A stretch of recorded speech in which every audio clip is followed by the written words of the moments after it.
Ketua, keadaan keluarga Dita sangat rumit. Keluarganya mungkin bukanlah kelemahannya. Asisten Dion berkata dari telepon. Dion mematikan rokok di tangannya. Lantai di depannya penuh dengan batang rokok. Matanya penuh dengan urat merah. Semalam sudah berlalu. Dion terlihat semakin tua. Tidak usah selidiki lagi. Bawa Dita ke pabrik di kota bagian selatan. Kabarkan Cindy. Suruh dia datang sendiri. Dion pun berdiri dan menyiram air dingin di wajahnya. Dia pun seperti tersadarkan.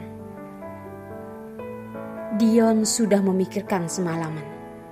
Walaupun Cindy hanya memanfaatkannya, dia juga tidak ingin dia meninggalkannya. Dia dengan tidak mudah menemukan wanita yang dia cintai. Mana mungkin dia membiarkannya pergi begitu saja. Jika Cindy tidak mencintainya, maka dia harus membuatnya terus berada di sisinya. Dengan begitu, suatu hari Cindy pasti akan jatuh cinta padanya. Baiklah, Ketua, ucap asisten Dion. Dion berpikir sejenak lalu berkata lagi. Hendra pasti akan berada di sekitar. Suruh orang harus menghentikannya. Dion tersendak dan berkata, usahakan jangan menyakitinya. Kalau tidak, Cindy akan tidak senang. Tentu dia tidak mengatakan hal ini pada asistennya. Semalaman Dion memikirkan hal ini. Dia akan melakukan segala cara untuk membiarkan Cindy tetap ada di sisinya. Di dalam hati, cintanya pada Cindy tidak berkurang. Bahkan, dia tidak memikirkan ucapan Cindy tadi. Hendra telah mengetahui keberadaan Dita di rumah sakit. Namun Dion sudah menyuruh orang untuk memindahkannya. Hendra pun tidak menemukannya. Cindy memang tidak ada hal besar. Setelah menyelesaikan masalahnya dengan Dion, dia pun keluar dari rumah sakit dan tinggal di rumahnya. Hendra sedang mengatur sesuatu dari telepon, sesuai dengan keharusan. Harusnya dia langsung pergi mengurusnya. Namun sekarang, dia tidak bisa tenang membiarkan Cindy sendiri. Jadi, dia tidak sedetik pun meninggalkan Cindy. Seperti sedang mengatakan pada Cindy bahwa apapun yang terjadi, dia tetap akan berada di sisinya. Hendra baru menutup telepon. Sebuah telepon asing menelponnya. Dia dengan curiga menjawab. Halo? Dari telepon terdengar diam. Saat Hendra akan menutup telepon, suara yang serak pun terdengar. Namun sangat susah dikenali bahwa ini adalah Dion. Kelihatannya semalam dia tidak setenang yang mereka pikirkan. Bisa suruh Cindy untuk menjawab telepon. Orang yang berbicara di telepon itu terdengar sangat lelah. Tanpa ragu, Hendra pun menolak. Dia sekarang tidak ada di sampingku. Cindy dengan heran melihat Hendra. Di dalam hatinya berpikir itu pasti telepon dari Dion. Ponselnya rusak, tidak dapat berhubungan dengan orang lain. Jika Dion menelpon Hendra, itu adalah hal yang wajar. Apakah kamu tidak tahu di mana Dita? Tanya Hendra. Cindy bertanya kepada Hendra dengan gerakan mulut. Apakah itu dari telepon Dion?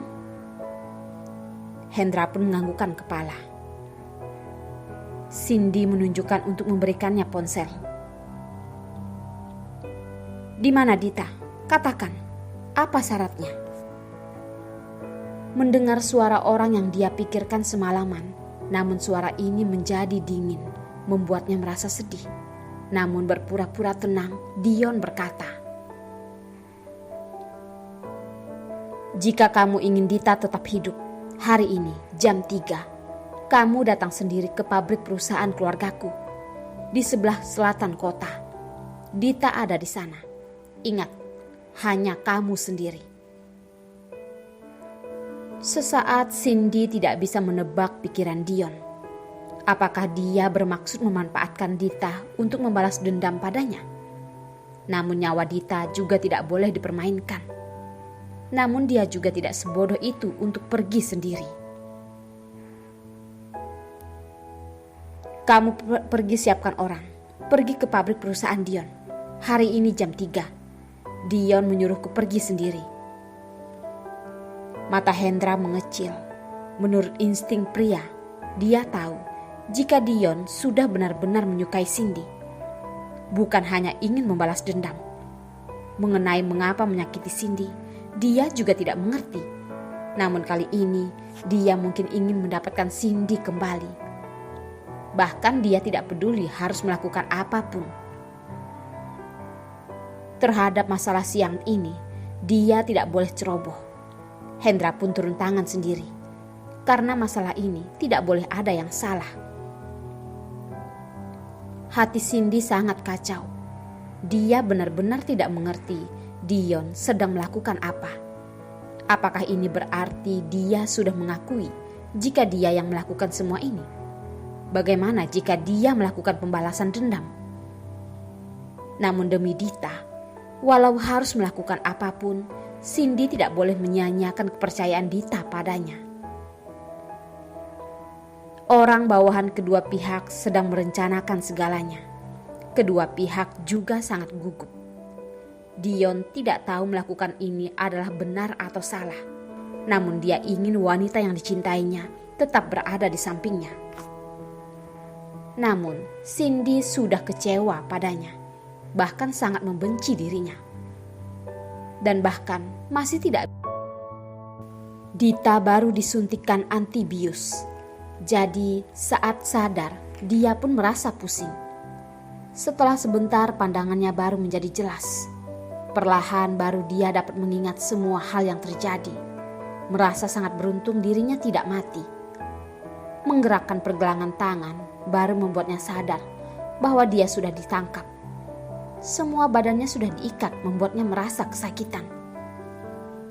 Dita menggerakkan badannya untuk mengurangi sakit badannya.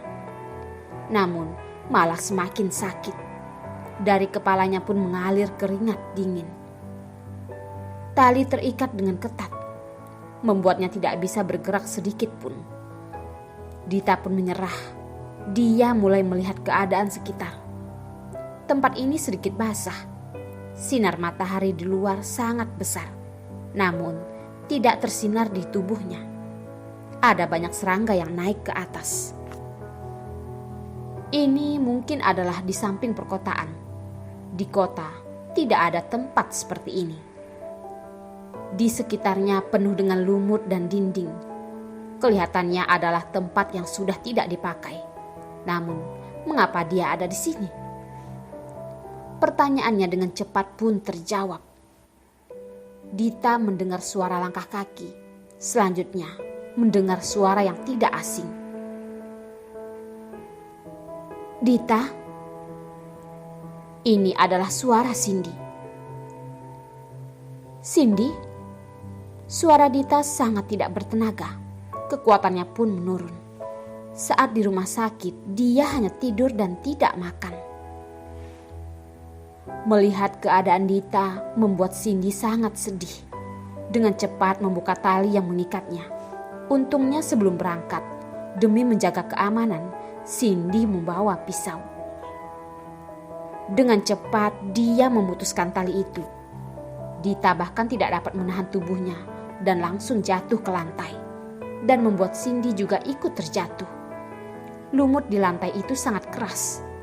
Demi kenyamanan luka Cindy hanya dibungkus tipis, membuatnya merasa kesakitan. Tidak apa-apa, aku sudah datang. Dita tersenyum pada Cindy. Dia benar-benar tidak salah melihat orang. Cindy, aku tidak apa-apa. Mengapa kamu datang sendiri? Dita terjatuh ke pelukan Cindy. Dia merasa aneh, mengapa tidak melihat Hendra? Mengapa Hendra membiarkan Cindy datang ke tempat begitu berbahaya seperti ini sendirian?